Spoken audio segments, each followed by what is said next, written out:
In the UK, you're looking at about 2,000, £2,500. So a similar price structure to the States. And then in the Netherlands, 1,500 euros, maybe 2,000 euros. In South Africa, the currency is really, really weak. But maybe $2,000, $3,000 max. But then when you go into the Middle East, then you start to get into the $15,000, $20,000 mark.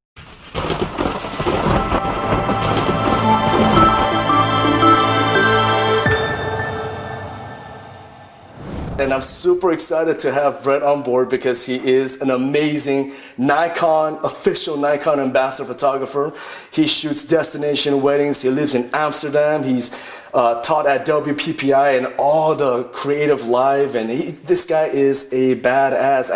I want to say a professional, but the word badass always comes up when I think about what Brett is and what he's done. So guys, without further ado, Brett, what's up, dude? You're there. Good. All right. I can't believe you stuck around this whole time to watch, man. I appreciate you, man. Thank you for that. It's not that late. I think that the people in South Africa are staying up a little later than me. So thanks to my faithful followers in South Africa for staying up late. That is cool. And you say you live in Amsterdam now, right? Yeah. But we're an hour behind South Africa. So yeah. They're up a little later. And are you from South Africa? Did you grow up in South Africa? Yes, I've been living in Amsterdam for 7 years now.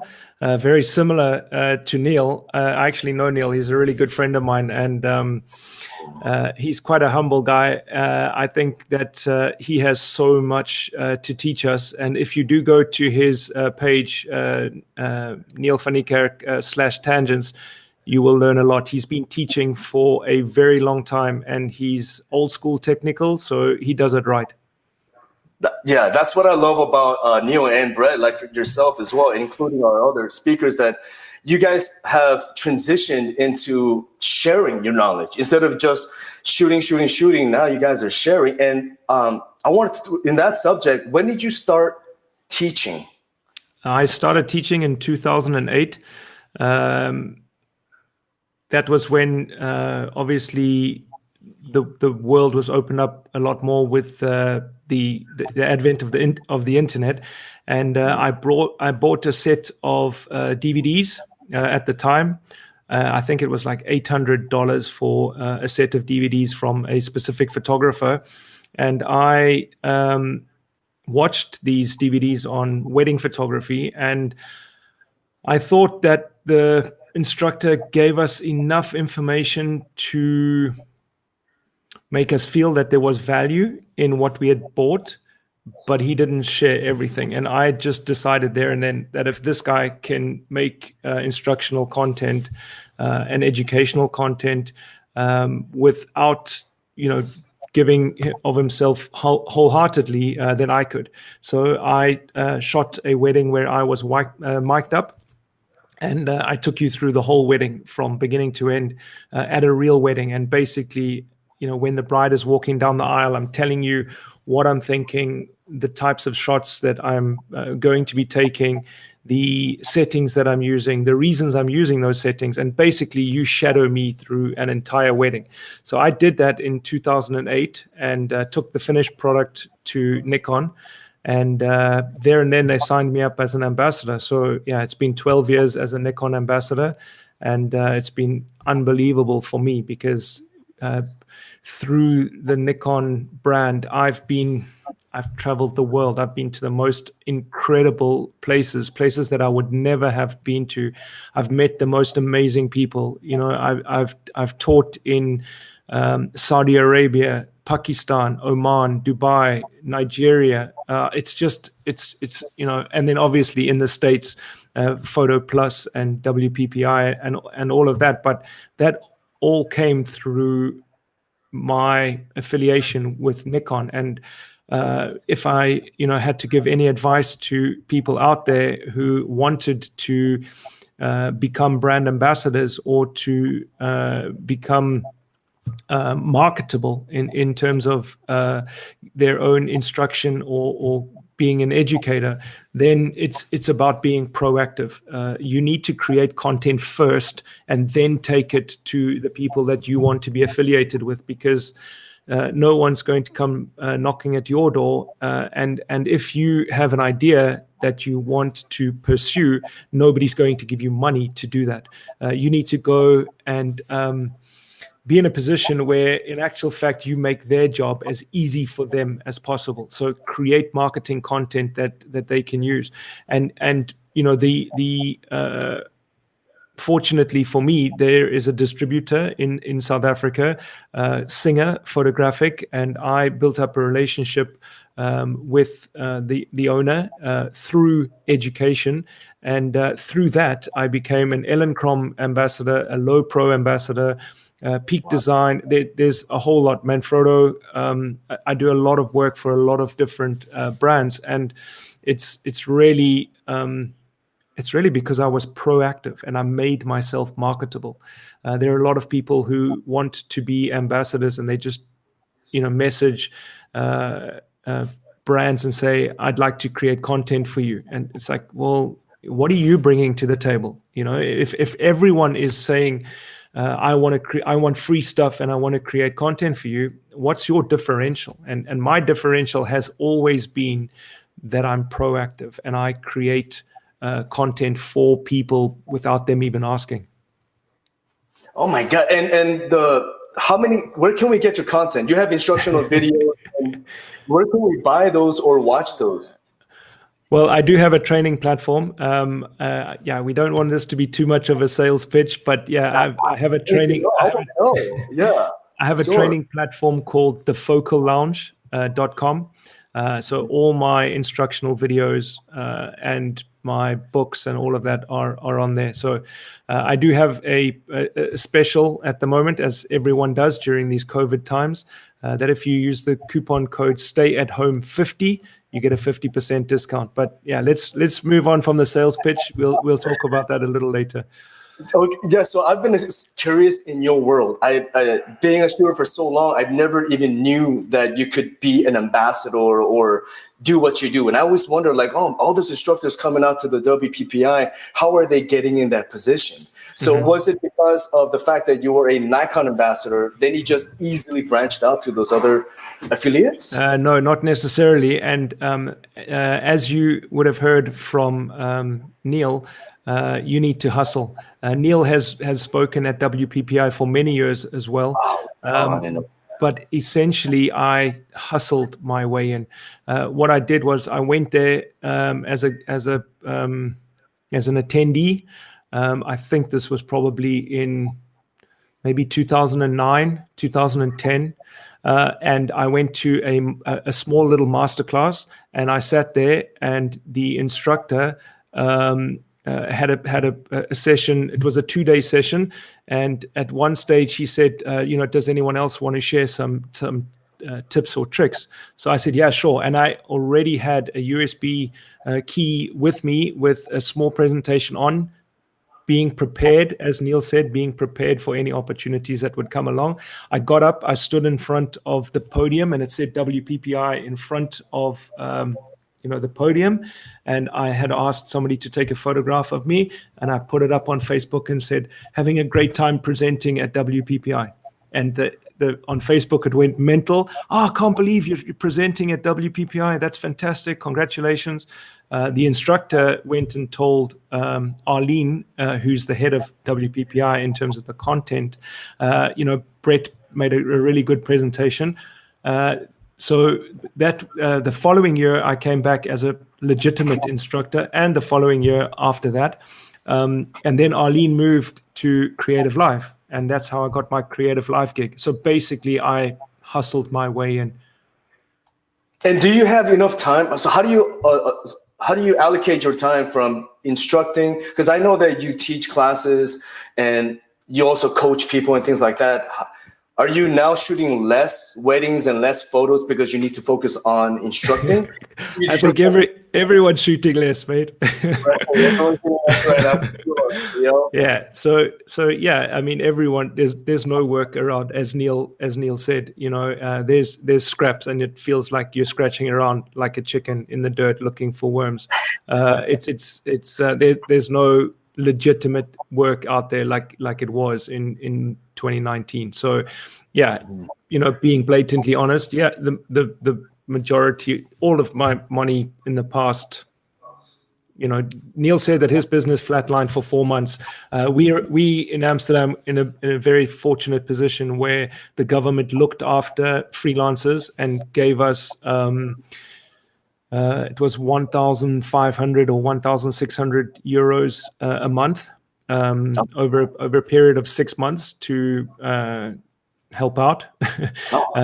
So the government was really, really good to us. I mean, in terms of the stability and the political situation here, it's very very stable. We haven't lost many jobs. The economy has taken a knock, but the government is really proactive in securing jobs in the long term. And yeah, a lot of the freelancers have had to adapt. And I'm very fortunate to be in a position now where I've got a long-term contract with a group of studios where I instruct and motivate and teach sales techniques, and that's making me good money. So yeah, I'm shooting a lot while I'm training, but in terms of my own commercial work, nothing. So I wanted to shift back to the beginning of time when you first started photography. I just wanted to kind of talk about your mentality on how you became such an awesome, badass photographer. What did you do before being a photographer? Okay, so first of all, I appreciate your admiration of my work.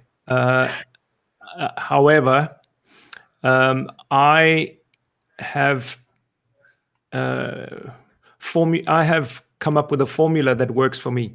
As a wedding photographer, I never followed wedding photographers because I feel that wedding photography in general is boring. I think it's regurgitated poses, regurgitated lighting. And in terms of the trends, you find that trends hang around a lot longer in the wedding photography industry. So vintage, boho, it's been around for like 10 years and it's hardly moved on. So in terms of photography, to differentiate myself, I follow fashion photographers. So there's a really great fashion photographer in New York, Anthony Friend. There's a great fashion photographer in Cape Town, Jacques Veyers. I follow obviously all the greats, Mario Testino, Nick Knight, Camilla Akrans. There's so many great photographers that I follow. And essentially what I do is I copy wedding fashion photographers. So you could say, if you wanted to sugarcoat it, you could say that I draw inspiration from fashion photographers, but basically I copy their posing and their lighting, and my work looks a lot more fashion inspired, which it is, but that's not really because I came up with the concepts or the poses or the lighting. It's because I'm drawing inspiration from fashion photographers, and fashion photographers don't care if I'm copying their work because I'm not a threat to them at all. So essentially I end up being 2 years behind fashion photographers in terms of style and trends, but I'm 5 years ahead of wedding photographers because wedding photography doesn't change very often. So I look at magazines like Vogue, Vanity Fair, Harper's Bazaar, and every single month it's a different way of shooting. It's a different lighting. I also draw a lot of inspiration from a website called fashioneditorials.com. Great photography.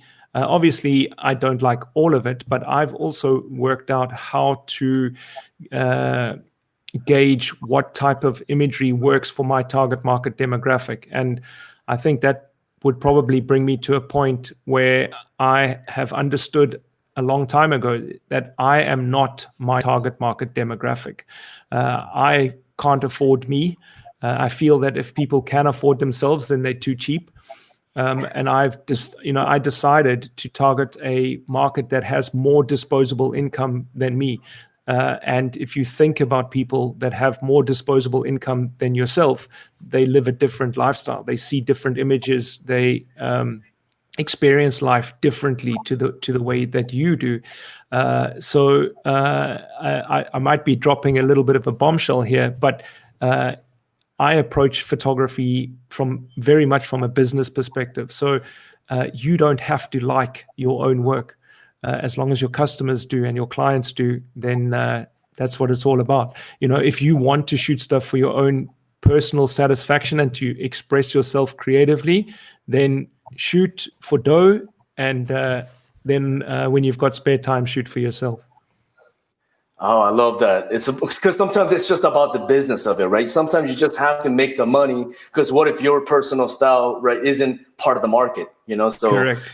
Yeah, that's true. Generally, I mean, I've said this before a few times, where essentially what you've got to look at is that like attracts like. So if you're shooting work that appeals to you, then that kind of work is going to appeal to other people that are very similar to you as well. They're going to eat in the same restaurants, watch the same movies, dress the same, smell the same, wear the same kind of watch, all that kind of thing. And if people are like you, then they probably don't have money either. So they're not your target market. I noticed that too. Like, I don't know why it's naturally like that, but you always end up getting the clients that are more similar to you. I know a lot of my clients are like, we could be friends, right? It's kind of strange. But you can't do business with friends, mate.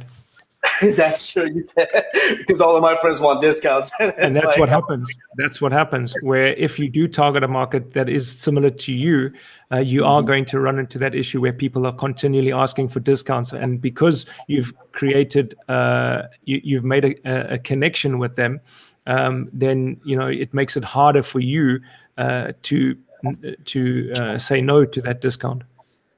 Yeah, right. You don't want to hurt their feelings, right? You're being sensitive and all that stuff. I wanted to talk about your destination wedding, man. How do you get your destination wedding gigs? How do you get flown out to shoot some of those weddings? Well, it's also about being proactive as well. When we moved to Amsterdam, I was still shooting a lot of work back in South Africa. So essentially commuting back and forth from South Africa to Amsterdam. I in hindsight, I didn't do my research too well in terms of the Netherlands market. The people in the Netherlands are very humble and they don't spend money very easily. So high-end, the luxury wedding market in the Netherlands is almost non-existent. So I realized very quickly that I'm not going to be able to make a living as a wedding photographer in the Netherlands. So I thought, okay, well, where is the money? And where's the money? The money's in the Middle East, So when I was traveling back and forth from Amsterdam to Durban, I was flying a lot with Emirates and flying through Dubai. So one of the trips, I had posted something on Facebook where I said, I need somebody to help me in Dubai. I'd like to do a shoot in the desert. And a good friend of mine, well, he's a great friend of mine now, a guy by the name of Bernie Richardson. You must check out his work. He's really cool. Bernie and Bindi, there in Dubai. And I reached out to, I just put a post on Facebook that I would like to do a shoot in the desert. And what I did was I landed at 4:00 in the morning from Durban. And usually your connecting flight is at 8:00. So you get off the plane, maybe it takes an hour to get to the next lounge or the departure lounge. You wait for an hour, then you get onto the next plane and you leave at 8:00. What I did was instead of catching the 8:00 connection, I caught the 2:00 in the afternoon connection. And I very quickly left the airport, Bernie picked me up at 6 o'clock in the morning. We went out to the desert. We shot until maybe 11 o'clock. He took me back to the airport. 12 o'clock, I was back at the airport. 1 o'clock on the plane and flew back to Amsterdam. And now I had content to market myself as a destination photographer. So I put that up on my Facebook and on my blog and on my website, and essentially became a photographer in the Middle East. So shooting in Dubai, in Oman, even Kuwait, through putting work out there that you show what you want to sell. And no one's going to from another country. No one's going to offer you a gig. They need to. Your work and your persona and your brand needs to show that you work all over in different locations. And destination work doesn't necessarily have to be in exotic places like Zanzibar or Mauritius, or basically if you're in the middle of America and you want to shoot in New York or in LA, that's a destination wedding. So if you go on holiday to a nice place, then take a dress with you. Look on Facebook groups or put it out there that you're looking for a model and shoot a styled shoot in a great destination. And the cool thing about that is that your whole trip or your holiday becomes a tax deduction. It's a business expense. So whenever you go on holiday, hopefully you go to nice places on holiday. Try and find some local people that you can collaborate with, maybe a makeup artist, a florist, something like that. And yeah, just be proactive. You've got to show what you want to sell. And I mean, I'm not the first person to say that, but it is the truth. You need to show what you want to sell. Damn, I love that tip, man. Just you're always after it, you're getting it. And it's not like it was just given to you. You went for it and you got everything that you wanted. Damn, well, nobody's going to give it to you. Right? You can't just sit back and be like, why am I not a Nikon ambassador? Yeah. I'm just around. I love that. I'm going to take that tip from you, man. I'm going to write to those guys and be like, I've been Nikon shooter forever. Can you make me? No, it doesn't. Yeah, it doesn't work like that. And there's a wonderful photographer in Orlando, Florida that I've been mentoring, Yulia Panchenko, and she moved to Orlando about a year ago. And she contacted me to help her with her business, and I told her exactly what to do. And she is now an Nikon Ambassador, and Nikon have asked her to come and speak in Europe, particularly about what she does. And literally within a year, she's gone from zero to being an international speaker for those brands. Although there are no events anymore, so yeah, yeah, but a lot of online as well. So do you find that very fulfilling, how you teach an individual for the whole year and help them grow? Do you like that? Yeah, it's I don't want to get emotional about it, but yeah, it's to be in a position where you can actually influence somebody else's life for a positive reason it's such an incredible privilege. If I had 5 hours to tell you my story, I started out as a policeman.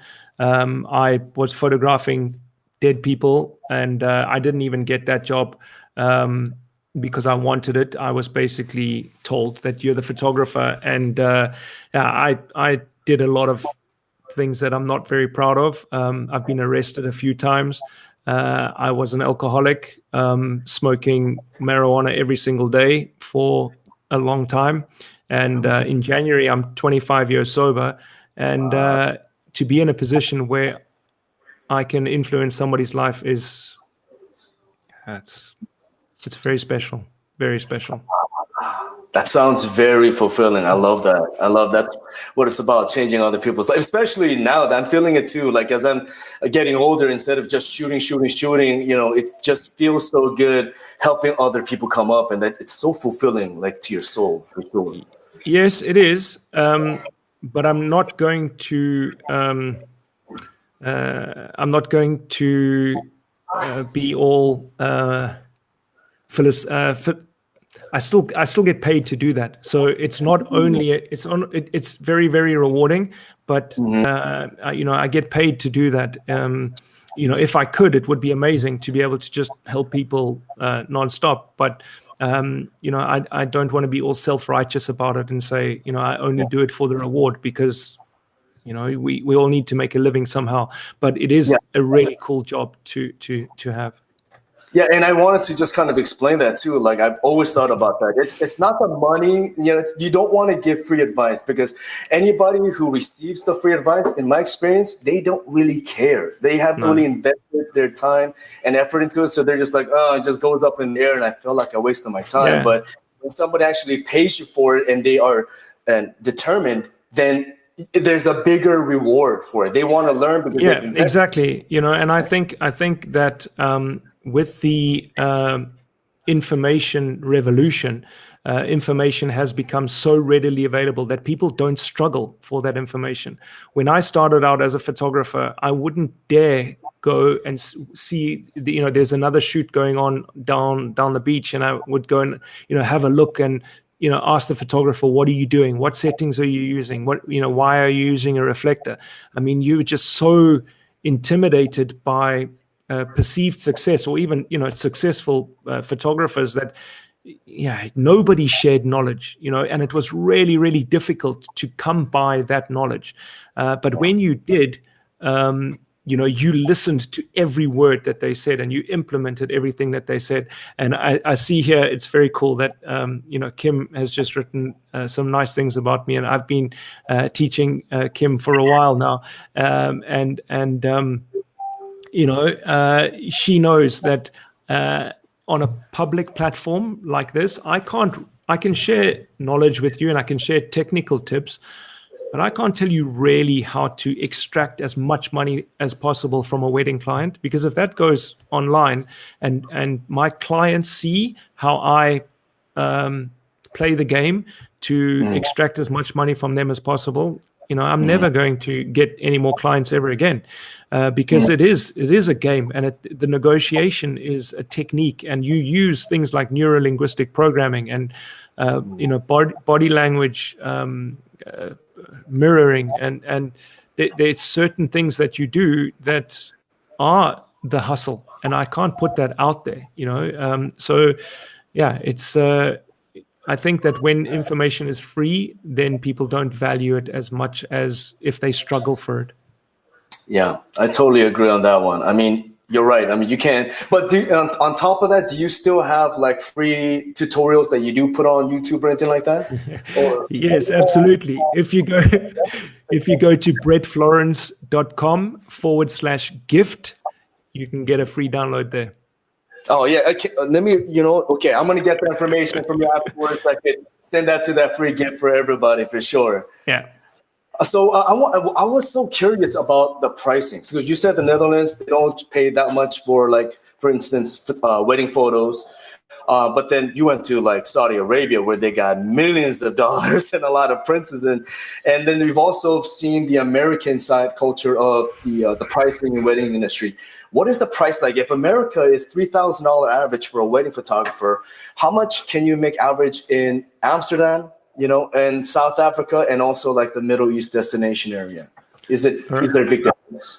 There is a big difference. In the UK, you're looking at about £2,500, so a similar price structure to the States, and then in the Netherlands, 1,500 euros, maybe 2,000 euros. In South Africa, the currency is really, really weak, but maybe $2,000, $3,000 max.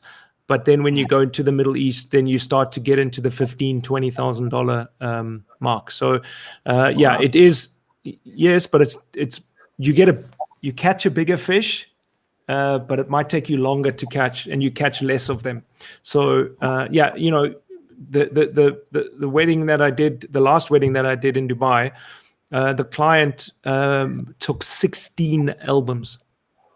One album for each bridesmaid, one album for each groomsman, albums for the parents, each side, parent, grandparents. You can still do that with local weddings. You can do that with your weddings back home. When you're designing your album, you could very easily create an album for each family, and it's representative of their experience for the day. And with the cool album design software, you could very easily do that in 15-20 minutes and sell that album for another $500, $600, $1,000, and it's taking you 10 minutes to create. And if you're only charging $2,000 to shoot a wedding, if you work it out backwards to how much money you're actually getting paid per hour, and this is what Neil alluded to in terms of selling your time, you're earning close to minimum wage. It's not a $2,000 wedding is not a lot of money when you take into account everything that goes into it. And I'm talking about your equipment, your insurance, your advertising, your everything. If you look at the amount of money that you actually outlay to get that album in front of a bride, $2,000, $3,000 is not a huge amount of money in terms of the profit margin. So if you can extract more money from one client, just focus on one client and extracting as much as you can. Say to them, I've just put your album together and I thought it would be a really cool idea if we made individual albums for each bridesmaid as a gift from you to them, for you to thank them for all they did for you on your wedding day. Wow. Okay. All right. I know that, huh? You just convince them that if you don't do it, you're not appreciative. I mean, they'll appreciate you more. Yeah. I love that. But you also have to be very proactive on the day of the wedding, where you're shooting knowing that you are going to create these multiple albums. So I shoot when I'm at the ceremony. I shoot every single groomsman listening, every single bridesmaid listening. I shoot the grandparents listening. I shoot the aunts, the uncles. I shoot nonstop from the beginning of the wedding to the end. And I'm in my mind, I'm creating multiple albums to sell to the clients. That's the trick. Oh my God, Brett! Thank you for sharing that. I haven't done that.